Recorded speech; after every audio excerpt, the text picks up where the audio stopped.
Ayo guys. Ini gimana? Tapi baca materinya sesuaikan dari karena satu slide aja ya yang lebih. Oke. Yuk guys.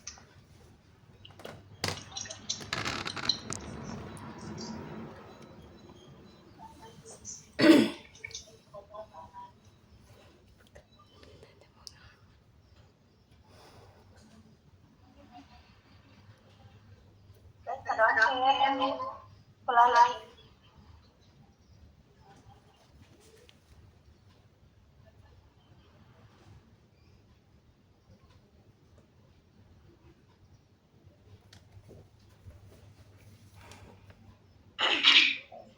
Emang angkat tadi? Ya, langsung aja.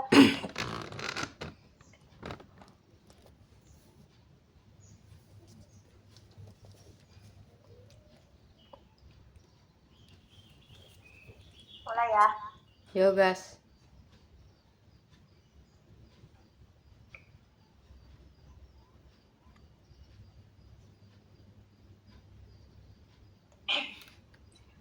Baik.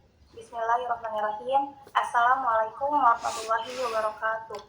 Selamat pagi semuanya. Yang terhormat kepada Ibu dosen pengampu pada mata kuliah manajemen kerja dan juga teman-teman semua. Semoga pada pagi hari ini kita semua diberikan kesehatan agar presentasi kita dapat berjalan dengan lancar. Topik yang akan kelompok kami bahas pada pagi hari ini yaitu mengenai pengembangan sumber daya manusia dan pengembangan karir. Saya Syifa Muhliso selaku moderator yang bertugas akan membantu jalannya diskusi pada pagi hari ini. Sebelumnya, saya akan memperkenalkan anggota kelompok kami yang terdiri dari Fatmawati, Diana Musarofah, Nikutu Adi Ratnadewi, Luki Firmansyah, Penggiana, dan juga Arya Padipa. Sebelumnya, saya akan membacakan rangkaian acara pada pagi hari ini. Yang pertama yaitu pembukaan, yang kedua penyampaian materi, yang ketiga sesi tanya jawab, dan yang terakhir penutup. Baik, langsung saja kita buka presentasi pada pagi hari ini dengan baca ayatul basmalah. Bismillahirrahmanirrahim. Selanjutnya yaitu penyampaian materi. Sebelum masuk ke penyampaian materi, saya akan membacakan latar belakang terlebih dahulu. Jadi, pengembangan sumber daya manusia ini merupakan elemen kunci dalam keberhasilan organisasi di era globalisasi dan persaingan yang ketat. Pengembangan sumber daya manusia tujuan untuk meningkatkan keterampilan, kompetensi dan kapasitas karyawan sehingga mereka dapat berkontribusi secara optimal terhadap pencapaian tujuan organisasi. Proses pengembangan SDM mencakup berbagai aktivitas seperti pelatihan, pendidikan, pengembangan karir, dan manajemen kinerja yang semuanya bertujuan untuk memperbaiki dan meningkatkan kemampuan individu dalam konteks pekerjaan mereka. Nah, adapun pengembangan itu merupakan suatu keniscayaan perjalanan pekerjaan seseorang dalam organisasi. Sebab hampir semua manusia ingin karirnya berkembang, ingin meningkatkan dan merasakan kemajuan. Dengan posisi yang berbagi dalam hal sebaliknya, tidak ada manusia yang mengalami kemunduran dan karir terbentuknya apalagi nanti dalam hal masuk yang pertama dipersilakan.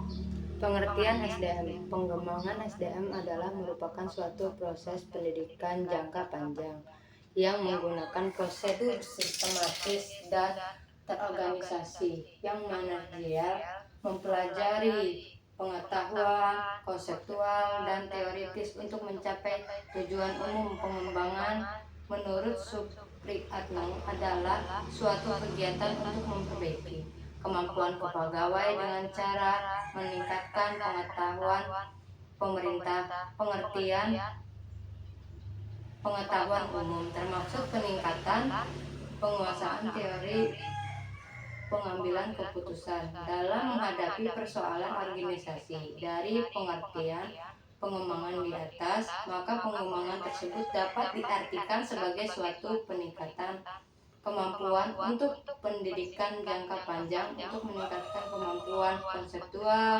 kemampuan dalam pengambilan keputusan, dan memperluas hubungan manusia untuk mencapai tujuan umum yang dilakukan secara sistematis. Saya kembalikan ke moderator. Oke, baik. Terima kasih kepada Karangga yang telah menyampaikan materi yang pertama. Selanjutnya, untuk penyampaian materi yang kedua akan disampaikan oleh Kak Arya. Kepada Kak Arya dipersilakan. Oke, terima kasih pada moderator. Di sini saya akan membacakan tujuan pengembangan SDM. 1. Dapat meningkatkan produktivitas di dalam pekerjaan. Produktivitas yang baik menjadi hal yang diperlukan oleh setiap perusahaan. Jika produktivitas meningkat, maka pekerjaan yang dihasilkan meningkat. Hasil banyak keuntungan berlipat. Harapannya setiap hari produktivitas semua karyawan tinggi. Untuk mendapatkannya, maka harus ada suntikan kinerja dari perusahaan lewat pengembangan SDM. Pelajari cara menjadi lebih produktif melalui buku 6 rahasia menjadi pribadi produktif. 2. Mengurangi kerusakan produk. Salah itu wajar, namun bagi perusahaan sebuah kesalahan dalam pekerjaan yang mengakibatkan rusaknya produk tentu menjadi kerugian besar. Kesalahan minor masih bisa ditolerir, namun jika terjadi berkali-kali akan menimbulkan masalah besar. Hal itu menandakan karyawan yang mengerjakan tidak handal atau sedang bermasalah. Oleh karena itu, hal ini perlu ditekan semaksimal mungkin. Pengembangan SDM memastikan agar kesalahan produk bisa diminimalisir. 3. Memastikan semua berjalan efisien. Jika karyawan mengerjakan tugas secara tidak efisien, maka akan berimbas produktivitas waktu.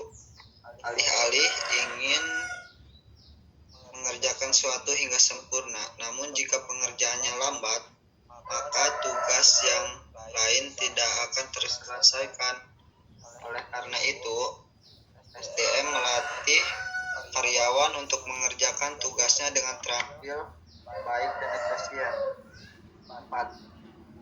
Meningkatkan sikap kepemimpinan. Pada hakikatnya, setiap manusia adalah pemimpin, paling tidak untuk dirinya sendiri. Namun kenyataannya tidak semua karyawan mampu memimpin orang lain, apalagi jika karyawan tersebut berperan atau tidak tegas. Padahal misalnya dia menjadi atasan karyawan,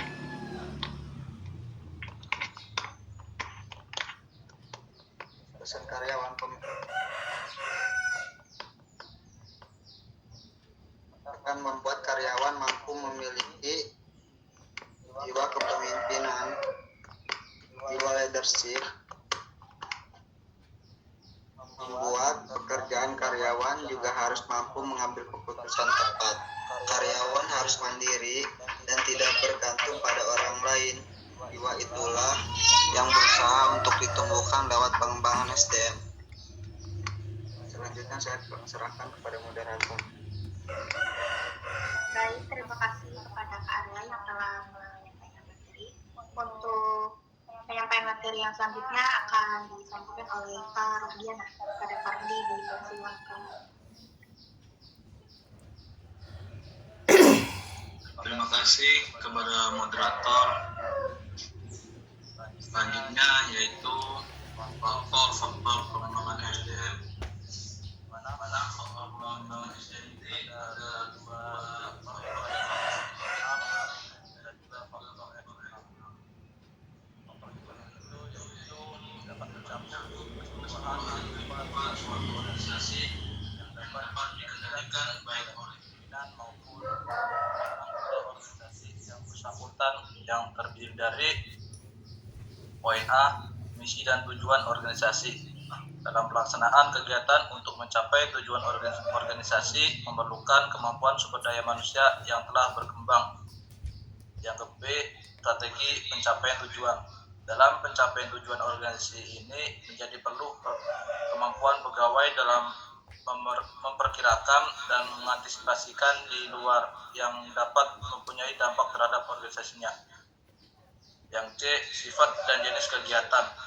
Strategi dan program pengembangan sumber daya manusia akan berbeda antara organisasi yang memiliki kegiatan rutin dengan organisasi yang memiliki kegiatan yang memerlukan inovasi dan kreatif. Dan selanjutnya yaitu ada faktor eksternal. Agar organisasi dapat melaksanakan misi dan tujuannya, maka ia harus mempertimbangkan faktor-faktor lingkungan yang memiliki kemungkinan dapat mempengaruhi pengembangan sumber daya manusia. Terdiri dari yang poin A yaitu kebijaksanaan pemerintah, seperti misalnya undang-undang, peraturan pemerintah, SK menteri, atau keputusan pejabat lainnya, merupakan arahan yang harus benar-benar memperhatikan dengan baik karena akan dapat mempengaruhi program pengembangan sumber daya manusia dan organisasi yang bersangkutan. Poin ke B yaitu sosial budaya masyarakat. Dalam suatu organisasi apapun didirikan untuk kepentingan masyarakat yang memiliki latar belakang sosial budaya yang berbeda-beda, maka dari itu seorang pemimpin harus bisa menyesuaikan dengan keadaan jenis pengembangan yang akan diberikan kepada karyawan. Mungkin itu saja yang saya dapat sampaikan. Saya kembalikan ke moderator. Baik, terima kasih Kak Rofi atas penyampaian materinya. Untuk penyampaian materi yang selanjutnya akan disampaikan oleh Kak Luki. Kepada Kak Luki dipersilakan. Baik, terima kasih kepada moderator. Izinkan saya melanjutkan. Selanjutnya ada pengembangan karir merupakan suatu kondisi yang menunjukkan adanya peningkatan status seseorang dalam suatu organisasi pada jalur karir yang telah ditetapkan dalam organisasi yang bersangkutan. Pengembangan karir adalah sejumlah posisi kerja yang dijabat seseorang selama siklus kehidupan pekerjaan sejak dari posisi paling bawah hingga posisi paling atas. Sinambela 2016-253. Sedangkan menurut Bernardin dan Russell 2013, karir adalah persepsi sikap pribadi dan perilaku seseorang yang terkait dengan aktivitas-aktivitas dan pengalaman-pengalaman dalam rentang perjalanan pekerjaan seseorang. Beberapa pendapat tentang pengertian pengembangan karir adalah sebagai berikut. Pada umumnya,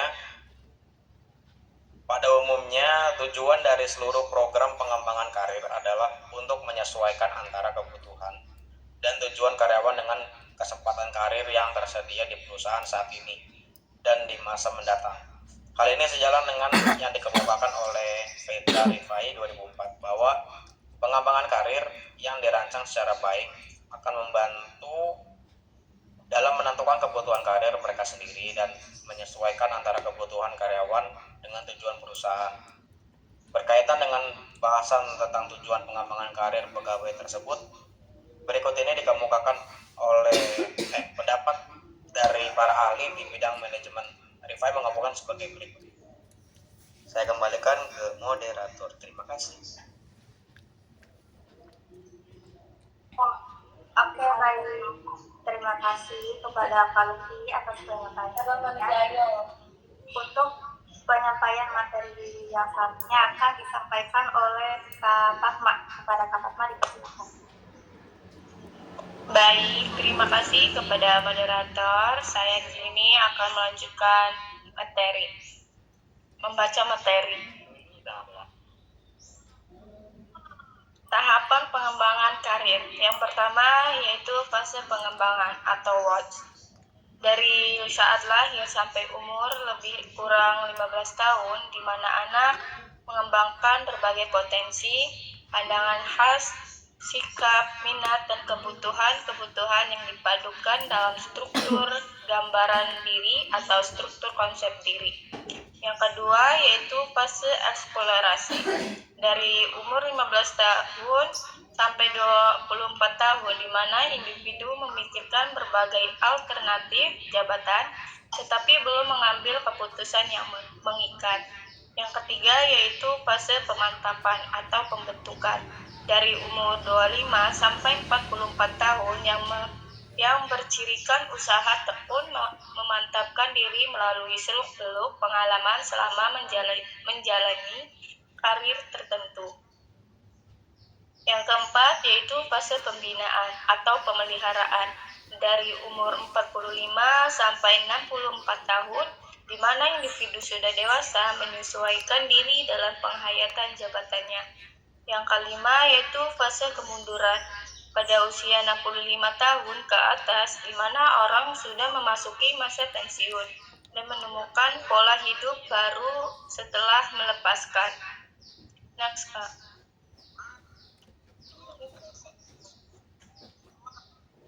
Faktor-faktor pengembangan karir. Yang pertama yaitu keterkaitan karyawan serta instansi ketika keadaan hubungan antara karyawan dan organisasi bersifat timbal balik. Situasi ini melahirkan status yang selaras antara tenaga kerja dan lembaga, memungkinkan untuk mencapai pengembangan kerja yang tinggi. Keterkaitan karyawan serta instansi ketika keadaan hubungan antara karyawan dan organisasi bersifat timbal balik.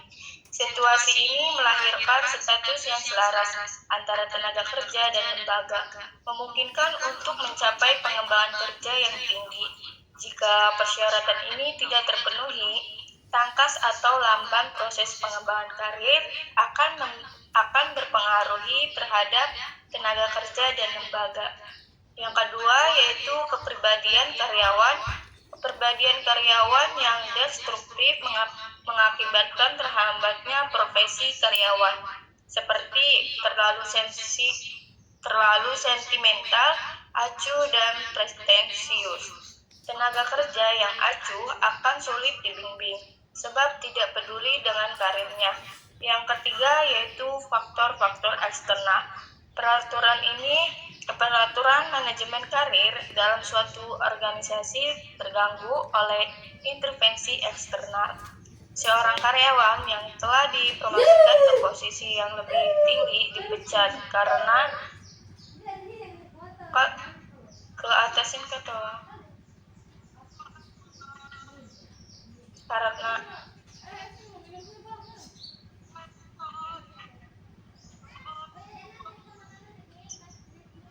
karena PPT-nya tolong di atas dulu.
Baik, terima kasih kepada Kak Fatma atas penyampaian materinya.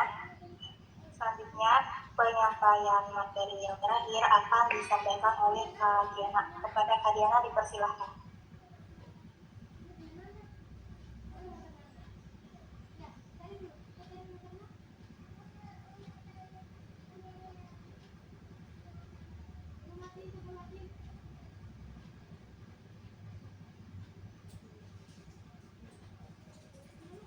Silakan Kak Diana.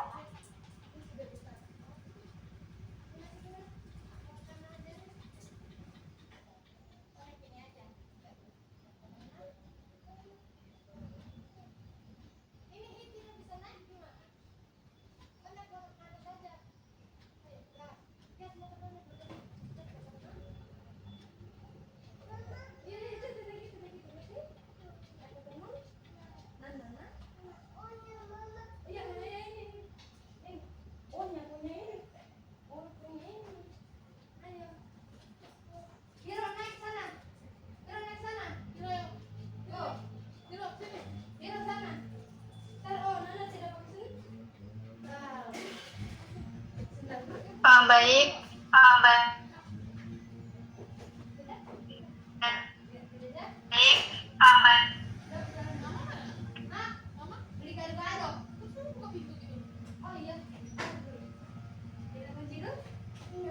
Mana tembakanmu?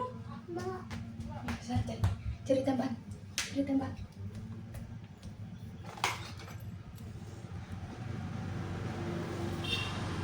Mama.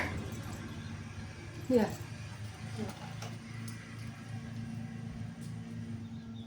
Ya, ayo kita jalan. Ya. Ayo. Ayo, Ayo. ayo bukan. Kasihkan lagi di rumah. Kasihkan lagi di rumah. Kasih, rumah. Di sini ada mami sini. Sini ada punya. PPT-nya mana ya? Belum kelihatan.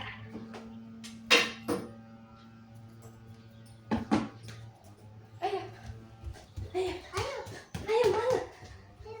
Mana? Ayo. Kita kasih makan Le. Ayo sini. Sini. Di sini. Kasih. Mam Lele. Kasih Lele, Mam. Kasih Lele. Ya, ayo. Ayo. Ya. Jadi di sini saya akan membacakan materi yang selanjutnya, yaitu dimensi pengembangan karir. Yang pertama yaitu pendidikan, pelatihan, dan pengalaman kerja. Pendidikan merupakan landasan penting dalam pengembangan karir. Latar belakang pendidikan dan pengetahuan yang dimiliki seseorang sangat mempengaruhi sikap dan tindakan mereka dalam pekerjaan. Yang kedua itu pelatihan. Pelatihan membantu meningkatkan keterampilan dan pengetahuan yang relevan dengan pekerjaan. Pelatihan juga dapat meningkatkan kemampuan seseorang untuk bekerja dengan lebih terarah dan efisien. Yang ketiga itu pengalaman kerja. Pengalaman kerja memberikan kesempatan keterampilan yang telah dimiliki. Selain itu, pengalaman kerja juga dapat membantu seseorang untuk mengembangkan keterampilan baru dan meningkatkan kinerja mereka. Sini kita teman. Selanjutnya itu indikator pengembangan karir. Di sini ada 4 poin. Yang pertama itu pendidikan, pelatihan, promosi jabatan, dan mutasi.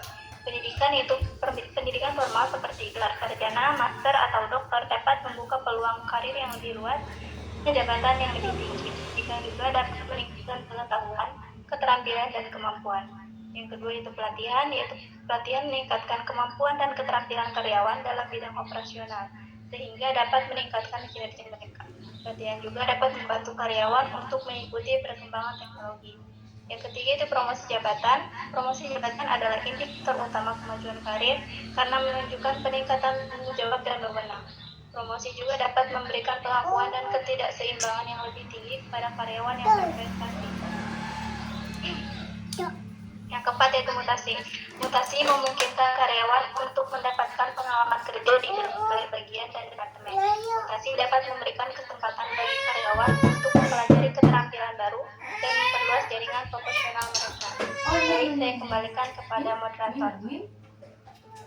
Dan terima kasih Adriana atas penyampaiannya. Ya, minum berapa anak angkat. Saya juga mengucapkan dari kelas 7.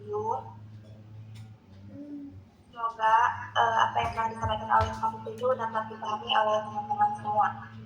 Adapun dari teman-teman yang belum dipahami dari apa yang telah kami sampaikan, bisa ditanyakan di diskusi.